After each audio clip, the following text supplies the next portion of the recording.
मेरे कई सब्सक्राइबर ऐसे हैं जिन्होंने किसी बैंक के माध्यम से या फिर एनबीएफसी के माध्यम से कोई ना कोई लोन जरूर लिया है। अब किसी के ऊपर कोई हेल्थ प्रॉब्लम आ गई है, जो कि मेडिकल सर्विस ले रहा है, जिस वजह से उसको दिक्कत आ गई पे करने में। किसी का बिजनेस व्यापार बहुत डाउन हो गया, किसी की कोई प्रॉब्लम है, किसी की कोई प्रॉब्लम है, सबकी अलग अलग प्रॉब्लम है। अब जब भी व्यक्ति का लोन एनपीए होता है, एनपीए होने के बाद में लोग डर जाते हैं, घबरा जाते हैं कि यार अब क्या होगा। देखो, जब भी आपका लोन अकाउंट एनपीए हो, आपको डरना नहीं है, आपको घबराना नहीं है। आप कोशिश पहले तो यही करें कि लोन अकाउंट एनपीए ना हो। लेकिन अगर हो गया है तो आपको इमीडिएटली जिस बैंक के माध्यम से, जिस एनबीएफसी के माध्यम से आपने लोन लिया है, आप उस बैंक एनबीएफसी के पास में जाएं, अपनी जो स्थिति है वो उनको बताएं। आप ब्रांच में जाकर के मैनेजर से मिलें, एक एक समस्या आप अपनी सामने रखें और जो आपके पास में डॉक्यूमेंट्स हैं वो भी उनको बताएं, अच्छे तरीके से दिखाएं कि ये मामला है, मेरे को ये दिक्कत अभी हो रही है, मेरे को यहाँ पर प्रॉब्लम आई है, इस वजह से मैं पेमेंट नहीं कर रहा, मेरी इनकम में बहुत ज्यादा दिक्कत आ गई है। या फिर आपको अगर कोई मेडिकल प्रॉब्लम है तो वो आप प्रॉपर एविडेंसेस के साथ में जाइए, प्रॉपर डॉक्यूमेंट दिखाइए, वो वहां पर रखिएगा। अगर वो इस बात को मानने से पूरी तरह से इनकार कर दें आपके सब करने से, तो आपको क्या करना है, आपको एक प्रार्थना पत्र लिखना है, निवेदन पत्र, समझ रहे हैं ना, वो उस ब्रांच को देना है जिस बैंक से आपने या जिस एनबीएफसी से आपने लोन लिया है, और प्रॉपर अच्छे तरीके से उसमें सारे एविडेंस लगाने हैं। जैसे आपको अगर मेडिकल कोई प्रॉब्लम है, उसके डॉक्यूमेंट्स लगा देने हैं। आपकी अगर जो इनकम है जिस वजह से डाउन हुई है, वो रीजन भी आपको उसमें लिखना है। आपको अपने बैंक अकाउंट स्टेटमेंट भी लगा देनी है, इतनी डाउन हो चुकी है, प्रॉपर चीजें आप लगा करके उसकी कॉपी अपने पास रख लें। और उस कॉपी को आप जो बैंक की ऑफिशियल ईमेल आईडी होती है ना एनबीएफसी की और बैंक की, आप उसको और भेज दें। आपको 101% कोई ना कोई राहत जरूर मिलेगी। और अभी हाल ही में एक हमारे सब्सक्राइबर हैं विनय के साथ में एक ऐसा इशू हुआ जो कि आपको जानना बहुत ज्यादा जरूरी है। उन्होंने एक बैंक के माध्यम से एक तो कार लोन ले रखा था, एक उन्होंने बाइक लोन ले रखा था, और एक ले रखा था उन्होंने पर्सनल लोन। वो तीनों को ही क्या कर चुके, डिफॉल्ट कर चुके, और लोन अकाउंट हो गया भैया एनपीए। नोटिस आता, कोई जवाब नहीं दिया, एक नोटिस आया इग्नोर कर दिया, दूसरा नोटिस आया, जब तीसरा नोटिस आया बंदे की हवा खराब हो गई पूरी तरह से। और गनीमत ये समझो बैंक ने तीसरा नोटिस दे भी दिया, नहीं देते भी नहीं है, सिक्योर लोन में तो बहुत दिक्कत आती है। अब व्यक्ति बड़ा परेशान, आज से 4-5 महीने पहले हमारा संपर्क उससे हुआ था, उसको हमने यही प्रक्रिया बताई, उसने अच्छे से फॉलो करी। आपको विश्वास नहीं होगा बैंक ने क्या किया, उसके सारे लोन को एक साथ कंबाइंड करके उनको रिस्ट्रक्चर कर दिया।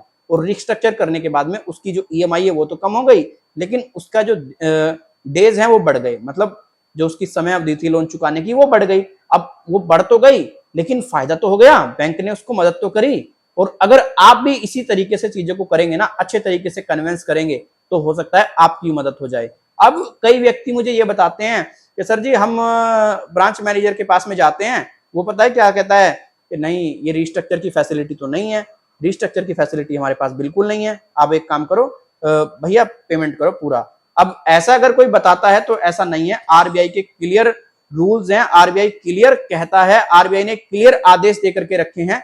अगर व्यक्ति का लोन पुनर्गठित करना है, रिस्ट्रक्चर करना है, तो आप कर सकते हो। लेकिन इसमें ना बैंक क्या देखता है, आपकी जेन्युइनिटी देखता है, आपकी लॉयलिटी देखता है, आप कितने लॉयल व्यक्ति हैं, उसमें आपकी प्रॉपर डिटेल देखेगा। और अगर बैंक एनबीएफसी को लगेगा ना कि हाँ भाई वाकई में बंदा ठीक ठाक था, इसके पास में बहुत सारी समस्याएं उत्पन्न आई हैं जिस वजह से ये दिक्कत हुई है, तो बैंक आपको जरूर हेल्प करेगा। अब कई व्यक्ति ऐसे होते हैं, सबसे बड़ी गलती पता है क्या करते हैं, लोन अकाउंट एनपीए हो गया, अजी डर डर के फिरे जाते हैं, नोटिस का कोई जवाब नहीं देना, इग्नोर कर देना, यार जो होगा देखा जाएगा, गाड़ी ले जाएगा ले जा ठाके। अरे नहीं यार, ये गलती मत करो, अच्छे से बातचीत करो, चीजें अपनी बताओ। अभी ना मैं एक कमेंट पढ़ रहा था, एक व्यक्ति लिखते हैं, तुम जो कहते हो ना कि बैंक से तुम्हें कॉन्टैक्ट करना चाहिए, बैंक से कॉन्टैक्ट करने को मना करते हैं कई यूट्यूबर, ऐसा करने से बैंक और सर पे चढ़ जाता है। भैया अपनी प्रॉब्लम तो आप बता सकते हो ना बैंक को, और बैंक को आप क्लियर बोलो, एनबीएफसी को क्लियर बोलो कि भाई ये दिक्कत है, बताओ क्या इसमें आप मदद दोगे।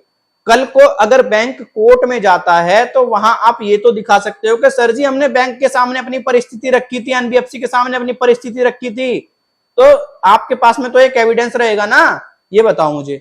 बट नहीं, आपकी बुद्धि में समझ में नहीं आते आपको क्या करना है। अगर आप इस तरीके से सारी चीजें करेंगे ना तो आपको जरूर हेल्प मिलेगी। अब देखो कई व्यक्ति एनपीए के बारे में नहीं जानते होंगे, मैं आपको बता दूं, एनपीए का मतलब होता है नॉन परफॉर्मिंग एसेट, ऐसा पैसा जो बैंक और एनबीएफसी को किसी प्रकार से कोई लाभ नहीं दे रहा है। बैंक उसको सोचता है कि यार अब ये पैसा लाभ नहीं दे रहा, मुझे कुछ करना चाहिए। एनपीए होने के बाद बैंक एनबीएफसी पूरी तरह से रिकवरी का प्रोसेस शुरू कर देते हैं, लीगल वाला। और जो इलीगल वाला होता है वो तो भैया एक ही हमारी डिफॉल्ट कर दो, उसमें गाली गलौज कर दी जाएगी आपके साथ में। तो कभी घबराओ मत, कभी डरो मत। आरबीआई ने क्लियर कह के रखा है कि भैया रिस्ट्रक्चर आप बैंकों और एनबीएफसी लोगों को दे सकते हो अगर परिस्थिति ऐसी बन रही है। आप कोशिश ये करो कि आपका लोन कंसीडर एनपीए में ना हो। मैं आप लोगों से कह रहा हूं जो मेरे व्यूअर हैं, ठीक है, वरना बहुत सारी दिक्कतें आ जाती हैं। अब देखो आपको एक बात और मैं क्लियर कर दूं इस वीडियो के माध्यम से। देखो कोई भी बैंक नहीं चाहता उसका जो ग्राहक है वो एनपीए की श्रेणी में कंसीडर हो। कोई भी बैंक नहीं चाहता। क्यों? क्योंकि अगर उसका एनपीए रेशो बढ़ गया तो उसे दिक्कत आ जाएगी बहुत ज्यादा। उदाहरण के लिए आप ऐसे समझिए, ये मेरा मोबाइल फोन है, ये एक बैंक है।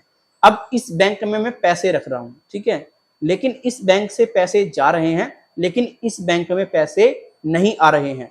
तो मुझे क्या लगेगा कि यार हम इसमें पैसे रख तो रहे हैं, लेकिन इससे तो बैंक में से तो पैसे खत्म होते जा रहे हैं, खत्म होते जा रहे हैं, हमारे पास में पैसा कहां से आएगा? ये तो बेकार है, इसमें तो पैसा रखना नहीं चाहिए। तो ऐसे ही इनका है, अगर एनपीए बढ़ जाता है तो इनको जो इनके जो शेयर्स हैं वो बहुत ज्यादा डाउन होते चले जाते हैं और भी कई नुकसान हो जाते हैं। तो ये एनपीए नहीं चाहते इनका एनपीए रेशो बढ़े। तो ये चीज आप जिस दिन समझ गए ना, उस दिन आपकी बल्ले बल्ले है और आप पूरी तरह से चीजों को क्लियर समझ जाएंगे कि हाँ भाई बात तो सही है। अब देखो पर्सनल लोन में तो चलो आप नोटिस को इग्नोर भी कर देते हैं तो इतने बड़ा इंपैक्ट नहीं पड़ता, लेकिन सिक्योर लोन में कभी भी नोटिस वगैरह को इग्नोर मत करना। सीधा सीधा आपका कार उठा लेंगे, बाइक उठा लेंगे, इग्नोर मत करना, परेशानी लिखना और बैंक से ऐसे बात करना जैसे आप बहुत ज्यादा मतलब प्रॉब्लम में हो। कभी भी सही स्थिति में बात मत कर लेना, वरना जीने नहीं देने के, आपका जीना हराम कर देंगे। ये मैं बता रहा हूँ साफ साफ। देखो मेरी एक खासियत है, मैं सीधा कहता हूँ, मुंह पे कहता हूँ, बात ये है मेरी, ठीक है। अब देखो ये वीडियो जरूर आपके लिए हेल्पफुल रही होगी। मैंने आपको आरबीआई की गाइडलाइन के बारे में बता दिया, आरबीआई का जो आदेश है उसके बारे में बता दिया। एनपीए के बाद में अब बैंक एनबीएफसी ये करेंगे, ये आप समझ जाओ। ये रिस्ट्रक्चर ही करेंगे जिन व्यक्ति की इनको लगता है कि जेन्युइन व्यक्ति है।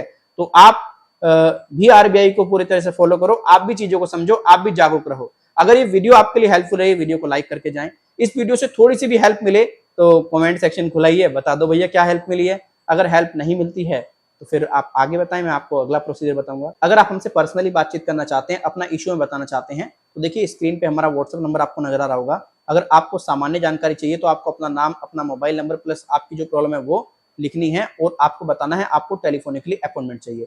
सामान्य जानकारी के लिए आपको बहुत मिनिमम चार्जेस जो है पे करने पड़ेंगे। अगर आप पूरी तरह से ये कहते हैं कि भाई आपको एडवोकेट से बात करनी है तो देखो एडवोकेट भी हम आपके लिए अरेंज करा देंगे, बट उसमें आपको चार्जेस जो है वो बहुत ज्यादा पे करने पड़ेंगे। अगर आप बेटर सर्विस चाहते हैं तो आप इस सर्विस का लाभ जरूर उठाएं, चार्जेस की फिक्र ना करें, बहुत मिनिमम चार्जेस हैं लेकिन आपका फ्यूचर सिक्योर रहेगा।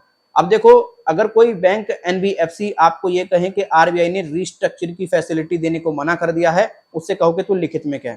आरबीआई पूरी तरीके से ये नहीं चाहता कि एनपीए हो और बैंक भी नहीं चाहते, ठीक है, ये बात आपको समझनी है। अब नहीं होंगे लोन एनपीए अगर आप इस तरीके से फॉलो करोगे चीजों को, ये मैं आपको बता दूं। तो चलिए फिर मिलता हूं किसी और वीडियो में। अपना ख्याल रखें, अपना ख्याल रखें। Thank you.